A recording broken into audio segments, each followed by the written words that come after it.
Ahí estamos, ¿me escuchan bien? Estoy aceptando a todo el mundo.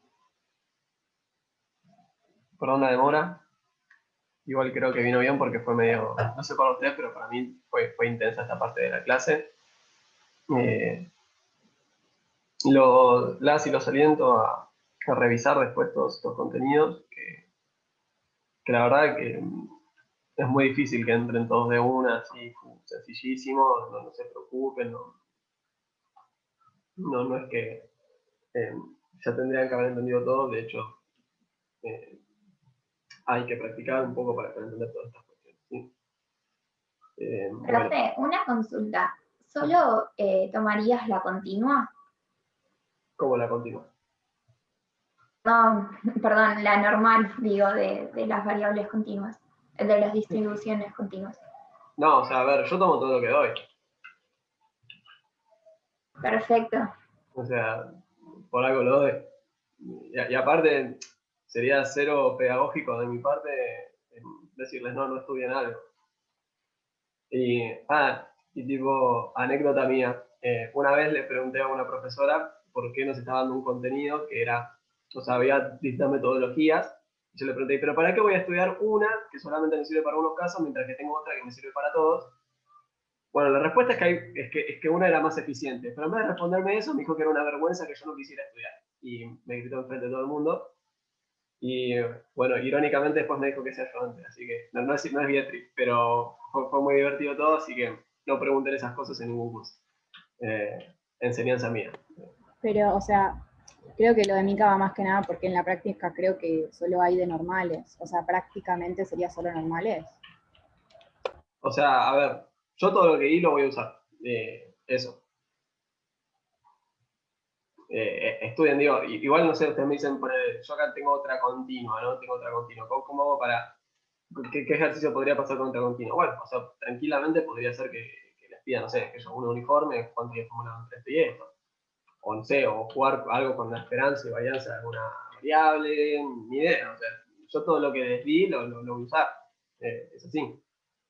En la teoría y en la práctica, en las dos partes. No les voy a pedir igual no sé, que hagan algún ejercicio súper complejo con algo que ni di y que es imposible que se les ocurra. No es mi idea. ¿Está bien? Pero una pregunta. Sí. ¿No habíamos visto de hipergeométrica y de Poisson también? Sí, pero esas son discretas. Ellas me están preguntando por las continuas. Perdón, flashé. No, sí. Bueno, General Martínez me dijo que ya me pasó la tabla, así que después la subo y la tienen en el campus si alguien la necesita. Bueno, con esto está respondida la pregunta. Sí, perfecto. Yo preguntaba más que nada por esto de que en la guía no había, pero perfecto. Ok, no, tranqui igual. O sea, estudien bien la teoría y la práctica que hacemos, o sea, como la hacemos y deberían estar bien. Nada, y no te preocupes que no me lo tome a la pregunta, pero posta sugerencia no la hagan porque sé que hay gente que no le gusta. Igual después siempre las cosas se aclaran, ¿no? No es que me invitó al curso por otra razón. Yo fui y después lo aclaré y bueno, está todo bien, obviamente. Pero bueno, nada, digamos, consejo mío nomás, lo pueden agarrar o no, como ustedes quieran. Bien, empezamos con esto, que esto nos va a llevar una o dos clases, ¿sí? Es un poco complejo y, digamos, ni siquiera hay una unidad práctica para esto, si no me equivoco. Les digo, mi idea de esto sería dedicarle dos clases, ¿sí? Entonces sería la de hoy y la de mañana. Entonces estaría bueno terminarlo. Por eso les decía que no quería seguirnos extendiendo. Entonces hoy estaría bueno que, por ejemplo, ya lleguemos hasta aproximaciones y cerrarlo. Nos quedan 20 minutos, así que nada, vamos a hacer lo que se pueda. Primero, ¿de qué se trata esto? Bueno, hay aproximaciones. ¿Qué quiere decir una aproximación? Bueno, que hay variables que convergen a una relación de similitud, ¿no? De equivalencia entre ambas.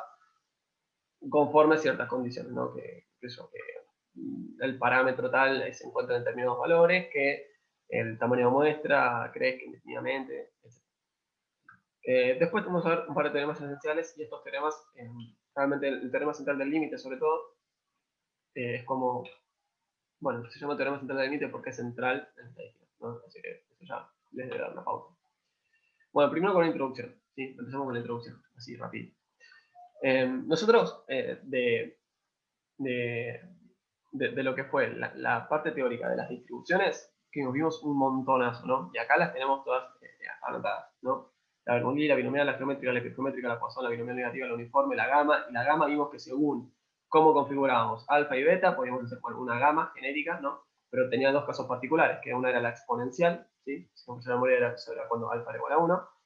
Y chi cuadrado, que eso era cuando creo que había un 2, no, yo ya no me acuerdo exactamente el caso particular, perdón.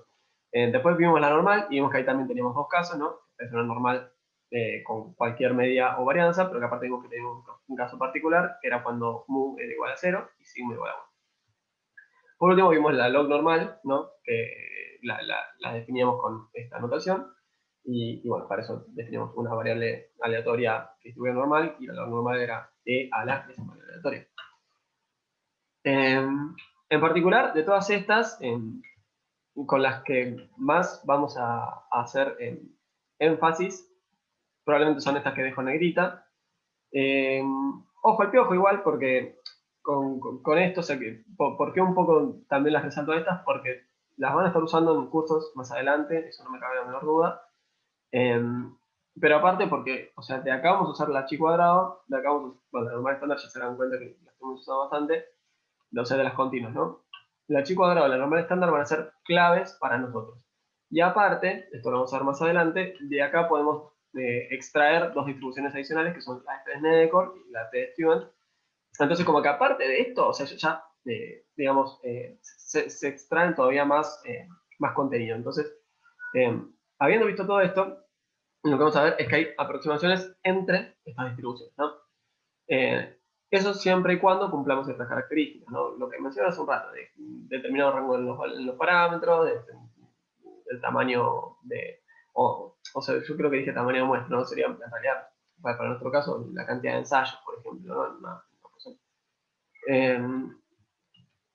Entonces, esto para mí como un primer contacto con lo que es temas de convergencia es súper importante, ¿no? O sea, que estamos queriendo decir que a medida que va pasando algo, estas distribuciones se van volviendo cada vez más similares, ¿no? Entonces, de hecho, hasta podemos jugar con calcular la probabilidad usando esta distribución en vez de esta, y vamos a llegar a un valor que es a nivel práctico idéntico, ¿no? A nivel práctico. Entonces, el eje de la discusión es que vamos a poder asimilar algunas distribuciones con otras, ¿sí? Y eso en algunos casos nos va a permitir simplificar el trabajo, o inclusive quizás sería hasta todavía más válido antes que antes, bueno, no era tan sencillo estoy calculando las probabilidades como lo hemos comentado, mencionado. Bueno, ¿qué aproximaciones vamos a ver? ¿Sí? Esto lo tienen acá arriba a la derecha, ¿cuáles son esas aproximaciones? Vamos a ver la aproximación de una pieza geométrica a una binomial, de una binomial a una Poisson, de una binomial a una normal y de una Poisson a una normal. ¿Está bien? En general vamos a estar diciendo, bueno, esto vale en tanto se cumple cierta condición. Por ejemplo, para la binomial le vamos a imponer ciertas restricciones a los valores que toma P. ¿Ok? Y como ya nos quedan exactamente 20 minutos, probablemente solamente lleguemos a dar una o dos aproximaciones, pero igualmente eso ya me dejaría conforme porque le podemos dedicar un buen tiempo a los teoremas, que eso es lo que a mí me parece que de esta mini unidad es probablemente lo más esencial. Bueno, acá estoy nuevamente presentando lo que dije recién. Lo primero, ¿sí?, que podemos hacer es asociar una hipergeométrica a una binomial, ¿sí? Esto yo acá lo señalo de esta manera, que podemos asimilar una hipergeométrica, ¿sí?, con parámetros n, r y n, ¿sí?, a una binomial con parámetros n y r sobre n, ¿sí? Recuerden que en la hipergeométrica nosotros lo que tenemos era una población finita con una cierta cantidad de éxitos, y lo que nosotros decíamos era, bueno, yo voy extrayendo sin reposición determinados ensayos, ¿no? Y esto lo podemos asimilar directamente a una binomial con la misma cantidad de ensayos, ¿no? N y N, pero con parámetro P, ¿sí? La probabilidad de éxito igual a R sobre N, ¿sí?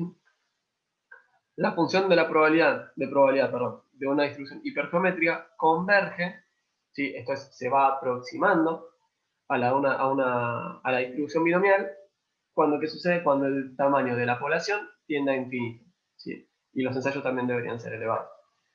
Entonces,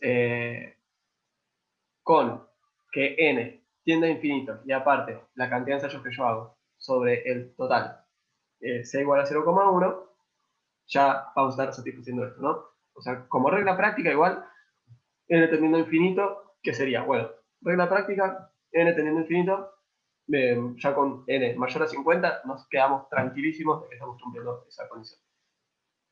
Esto, o sea, estas reglas prácticas, ¿no? Que son medio rule of thumb, ¿no? De regla del dedo gordo, del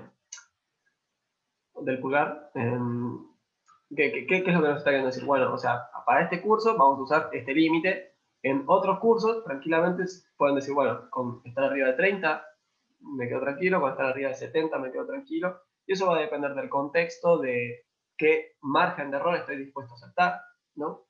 Entonces eso va a ir variando. Para nuestro caso particular, arriba de 50 estamos súper bien, ¿sí?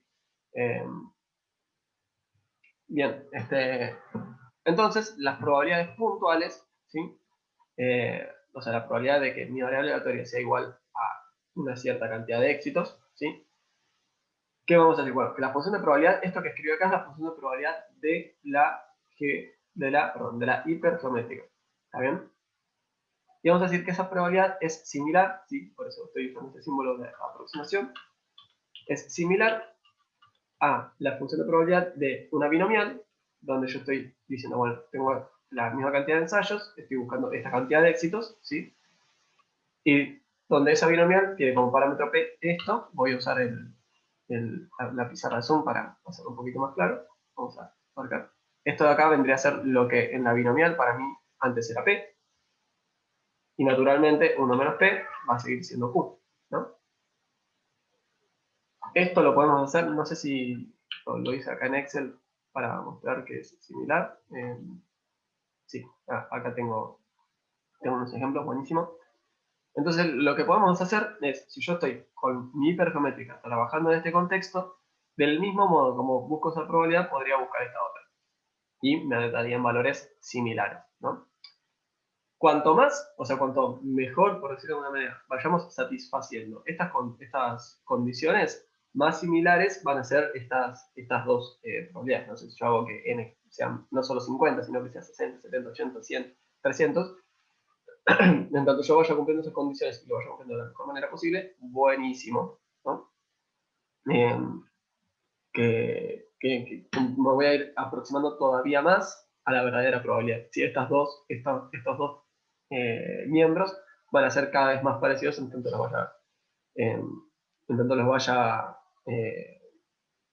vaya cumpliendo mejor estas condiciones. Perdón, pregunta, ¿no? O sea, ¿por qué yo digo que estas dos cosas se parecen, ¿no? Porque ¿qué es lo que hace la hipergeométrica? Lo que hace la hipergeométrica es decirme, bueno, como yo estoy haciendo extracciones sin reposición, cuando yo extraigo algo, estoy cambiando la distribución de probabilidades, ¿no? O sea, como hicimos ayer con el ejemplo de los cachorritos, perdón, el lunes. ¿Y qué pasaba con los cachorritos? Bueno, yo tenía una cierta cantidad de cachorritos y yo iba a sacar 10 cachorritos de ahí, ¿no?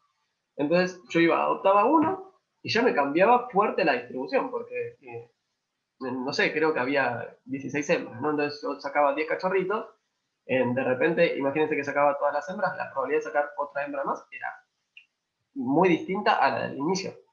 Entonces, naturalmente, si el tamaño total de la población es muy alto y yo estoy muestrando una parte pequeña de esa población, bueno, justamente estas dos probabilidades se van a ir pareciendo bastante, ¿no? A pesar de que efectivamente son hipergeométricas, esas dos probabilidades se van a aparecer, porque esta probabilidad, a medida que voy extrayendo sin reposición, no estaría viéndose alterada de forma significativa. Un poquito de error siempre va a haber, ¿no?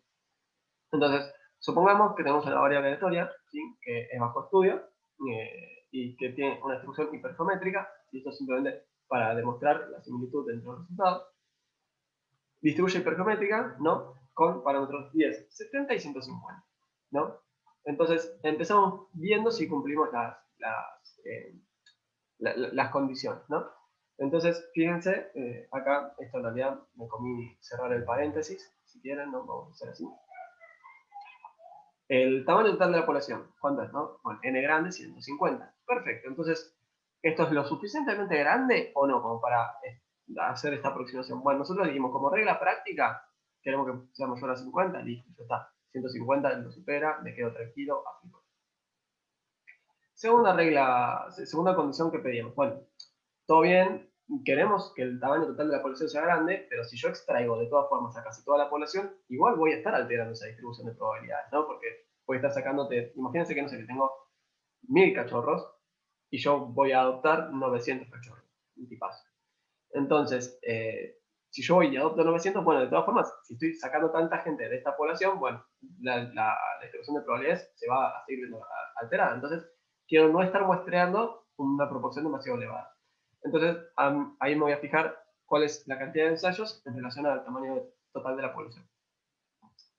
Lo que vemos es que efectivamente le pedíamos, ¿no?, a regla práctica que fuera menor que el 10%, hacemos 10 sobre 150, es menor que el 10%, perfecto. Cumplimos las dos condiciones para ver si logramos esta aproximación, ¿sí? Buenísimo, buenísimo. Entonces, repasando, tenemos una distribución hipergeométrica que cumple determinadas condiciones tal que la podemos asimilar a una distribución binomial. Bien, en la teoría esto está todo bien, pero ¿funciona o no funciona? ¿No? Y entonces, bueno, esto debería estar, esto debería ser el 2, ¿no? Como que debería ser parte del mismo subíndice. Bien, empecemos. La probabilidad de que la variable aleatoria, sí que era la cantidad de éxitos, ¿no?, sea igual a 3. ¿Sí? ¿Por qué es la cantidad de éxitos? Porque es una hipergeométrica. Entonces, vamos a empezar calculándolo como corresponde. ¿Sí? Vamos a usar la distribución hipergeométrica, y esta distribución hipergeométrica nos va a dar una probabilidad. Después vamos a calcularla con la aproximación y nos vamos a ver a qué valor llegamos, ¿sí? Acá medio que ya está todo calculado y les aparece, así que nada, para la próxima le pondré una pausa acá para que esto no se vea. Entonces, bueno, conclusión. X tiene la distribución que ya me lo dijo el enunciado, por decirlo de alguna manera, y algo que no mencioné es que este ejemplo, y si no me equivoco, varios ejemplos más en esta presentación, la hice hace unas semanas, así que no me acuerdo, pero son del curso de Rodrigo del Rosso. Así que gracias a Rodrigo por todo lo que siempre nos facilita y siempre nos facilita. Bien, bien, entonces, la probabilidad, usando la verdadera distribución, ¿sí? O sea, eso lo sacamos con la función de probabilidades de la hipergeométrica, ¿no? Veíamos las formas posibles que teníamos de combinar, de llegar a la cantidad de éxitos, las formas posibles de la cantidad de fracasos y las formas posibles de extraer nuestra muestra de la población total. Calculamos la probabilidad y esa probabilidad nos da este valor acá, ¿sí? 0,1486. Recuerden, como siempre, la probabilidad es un número no negativo y menor que 1, ¿ok? Menor o igual a 1. Entonces, listo, ya está. Encontramos la verdadera probabilidad. Ahora hagámoslo mediante la aproximación, ¿sí? Yo acá lo voy a hacer con una aproximación. Entonces, digo, bueno, a ver, ¿cómo era esta aproximación? Bueno, la cantidad de ensayos es la misma, y lo que digo es que la probabilidad, si el parámetro P, es mi cantidad de éxitos sobre la cantidad de casos totales, ¿no? O sea, cantidad de éxitos, 70, casos totales, 150. Listo, ya está. Entonces, ahora voy a calcular la probabilidad que me habría dado con la binomial, ¿sí? Entonces hago nuevamente el mismo cálculo. La probabilidad de x igual a 3 y uso la función de probabilidad de la binomial, ¿sí? Donde el parámetro P es 70 sobre 150, el parámetro Q vendría a ser Q1 menos P, ¿no? Exactamente lo mismo. Y bueno, y N sigue siendo lo mismo, ¿sí? Y bueno, 3 porque estoy buscando la probabilidad de 3. Y por eso también está este 3 acá y este 7 acá, naturalmente. Pero el N es el mismo de antes. El mismo de hipergeométrica. Cuando hago ese cálculo, llego a que la probabilidad estimada me da 0,1496. ¿Sí? O sea, ambos, si redondeo dos decimales, me dan 0,15. Bueno, si ustedes, no estaría de más, no estaría mal, quizás podríamos verlo en la clase de repaso, no sé, eso lo podríamos ver. Eso no les dije, mi idea es, el examen lo tomamos un día, la última clase antes de ese día. Entiendo que tendríamos tiempo, si logramos avanzar bien. Entonces, mi idea no es empezar a dar contenidos del segundo parcial antes del examen, porque aparte nadie va a prestar atención y van a estar todos pensando en el examen, me imagino yo. Entonces lo que yo les iba a proponer era hacer una clase de repaso, no sé, preparo yo un par de ejercicios o ustedes un par de dudas y lo vemos. Así que bueno, lo que decía recién es que capaz estaría bueno para la clase de repaso, esto, ¿no? Fijarnos si este error de aproximación, ¿sí? Que acá es 0,001, crece o decrece a medida que, no sé, por ejemplo, ¿qué habría pasado si en vez de hacer una hipergeométrica con n grande igual a 150, era n grande igual a 300, ¿no? Y lo usábamos acá al cálculo, ¿no? Lo pueden hacer ustedes, fijarse qué va sucediendo a medida que vamos satisfaciendo de forma más holgada las condiciones que establecemos. ¿Okay? Vamos con la segunda aproximación. ¿Hasta acá se entendió? Perdón, no les di el espacio. ¿Quieren hacer una pregunta? ¿Se va siguiendo?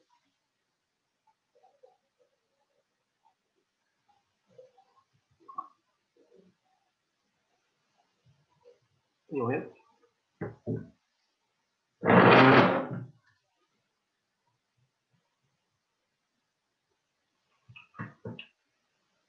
Bueno, no escucho preguntas, así que vamos a continuar, ¿sí?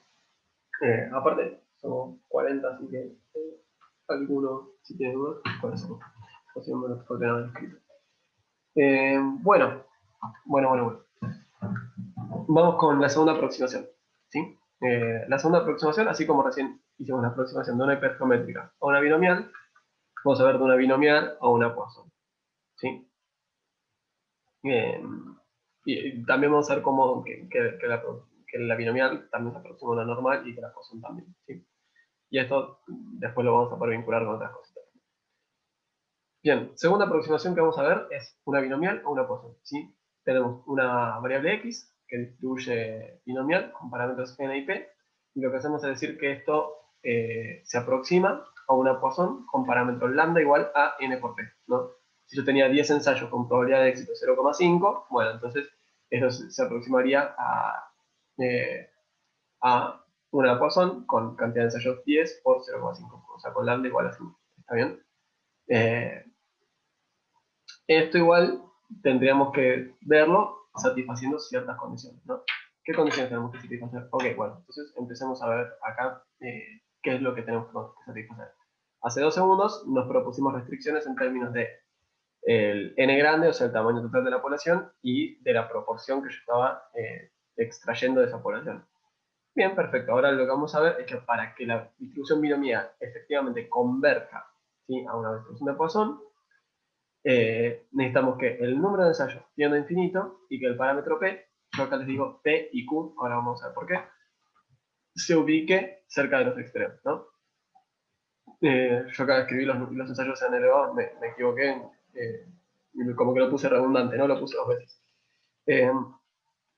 ¿Por qué P y Q se ubiquen cerca de los extremos? Porque recuerden, ¿no? Voy a escribirlo acá al costado, P es igual a 1 menos Q, Q es igual a 1 menos P, ¿no? O sea, son recíprocos, puedo hacer un PG cuando quiera. Entonces, si P es igual a 0,1, 1 menos 0,1 es igual a 0,9, ¿no? Entonces Q estaría tomando un valor externo también. Ahora, si en vez de P tenemos Q, ¿no? O sea, digamos, si Q es igual a 0,01, a 0,1, vamos a poner el mismo valor, ¿no? Entonces digamos 0,9 directamente. Entonces P es igual a 1 menos 0,9 es 0,1. Entonces, si yo estoy estableciendo, o sea, recuerden que nosotros éxito le decíamos a el caso que nos resultaba de interés en el momento, ¿no? Y las probabilidades son complementarias. Entonces, si yo tengo un P alto, tengo un Q bajo. Si tengo un Q alto, tengo un P bajo, ¿no? Si Q acá era igual a 0,1, P es igual a 0,9, ¿no? Entonces es complementario. Con decir que uno es bajo, ya sabemos que el otro va a ser alto. O sea, si uno es extremo, ¿no? Que está muy cerca del 0, y el otro ya sabemos que va a estar muy cerca del 1, y al revés, si uno ya está muy cerca del 1, ya sabemos que el otro va a estar muy cerca del 0, ¿no? Entonces, efectivamente, voy a borrar acá este mini pizarrón. Efectivamente, con que uno ya se encuentre cerca de los extremos, o sea, por definición, el otro también va a tener que estar cerca de los extremos. Regla práctica, ¿no? ¿Cuál es nuestra regla práctica acá? Vamos a pedir que n sea mayor que 20, ¿sí? O sea, nosotros estamos pidiendo n fuera grande, ¿no? Que tendiera infinito, en realidad con que n sea 20 ya vamos a alcanzar un cierto nivel aproximadamente apropiado, ¿no? O sea, de similitud, un margen de error bajo. Y vamos a pedir también que, bueno, que p sea un valor extremo. Para esto, lo que vamos a pedir es que o bien sea menor que 0,05 o mayor que 0,95, ¿no? Naturalmente, si p es 0,05, q es 0,95. Entonces, bueno, naturalmente los casos son similares.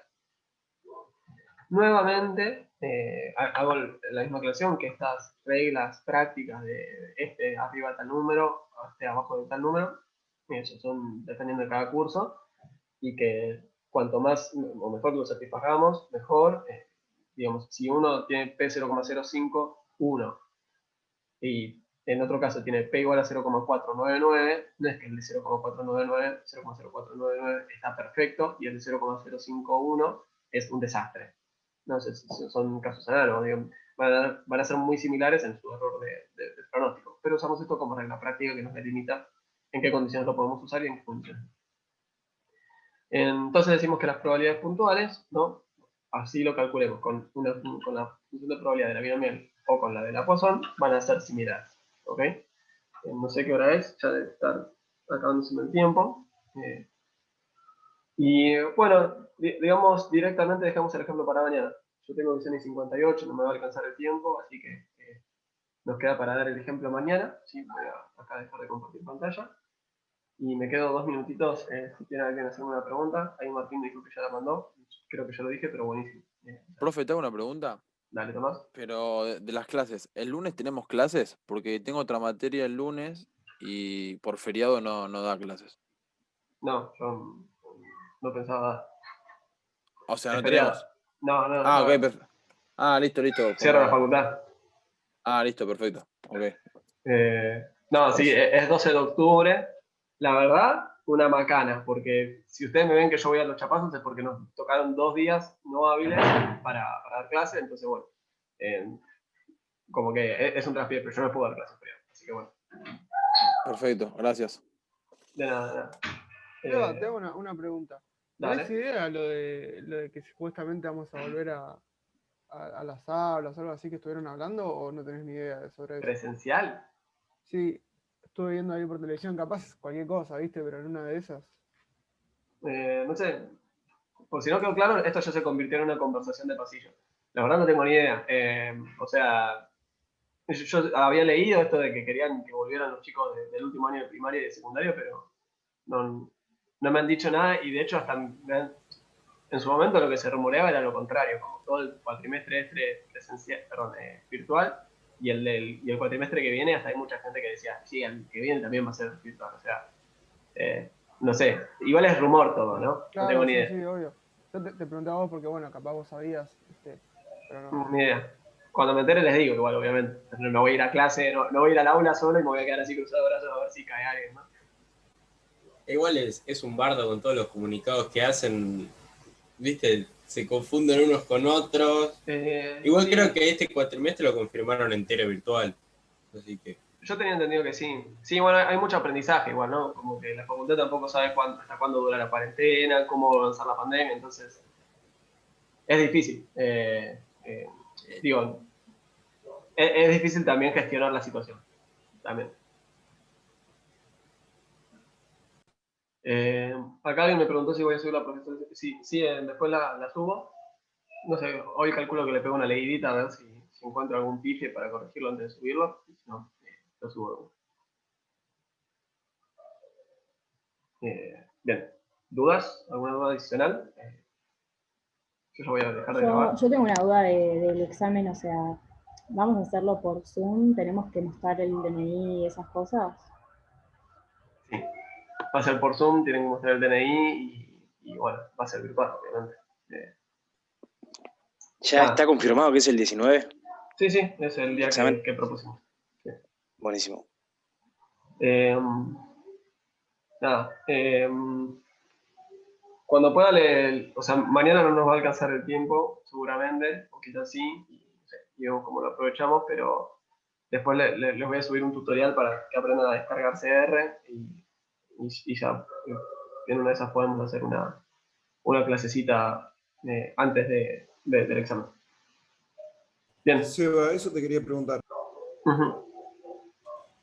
Hiciste una clase de Excel y vamos a hacer una clase de R, pero nos pedís que lo resolvamos nosotros a mano. Ustedes lo resuelven como quieran. O sea, yo le dije, todas las herramientas que yo doy son válidas. Lo que les pido es que lo resuelvan como a ustedes mejor les convenga. O sea, ¿por qué yo digo que no lo tienen que hacer en Excel ni nada? La mejor forma de aprender algo es tener que hacerlo, porque si no, como que te da acá. Pero si yo les digo lo tienen que hacer en una plataforma o lo que sea, los estoy poniendo en un problema, porque si alguno de ustedes no tiene computadora o lo que sea, ¿cómo hacen? Bueno, nada, o sea, entonces yo lo que te digo es, el examen es parejo para todo el mundo. Si alguien quiere buscar una probabilidad en la tabla, si lo quiere buscar en Excel o si lo quiere buscar en donde sea, bueno, adelante. Yo no voy a hacer diferencias entre ustedes por si usan una forma u otra.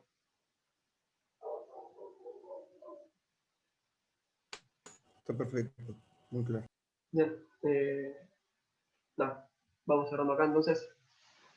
Nos vemos mañana. Vamos a terminar con esto de aproximaciones y bueno, después feriado. Sí. Seba, te hago una pregunta rápida. ¿Qué pasa si en el medio del examen me quedo sin internet? ¿No? Pero bueno. No sé. No sé. Lo charlamos más adelante. Les tomaré oral, capaz. Eso. Mi idea es tomarles oral si veo algo raro. Así que estudien bien. Okay. No se copien. Porque si alguien no me sabe responder algo en el oral, chicos, eso es un desaprobado, insuficiente.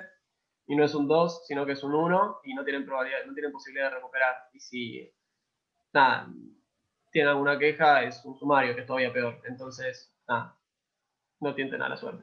Es aleatorio, obvio, existe una probabilidad que yo los cache como una probabilidad de que no, pero nada, el costo de que los cachen es muy alto. Bueno, creo que sí, ¿no? Que acá sí cerramos. ¿Nadie más tiene alguna duda? Nos vemos, Sebas, mañana. Nos vemos.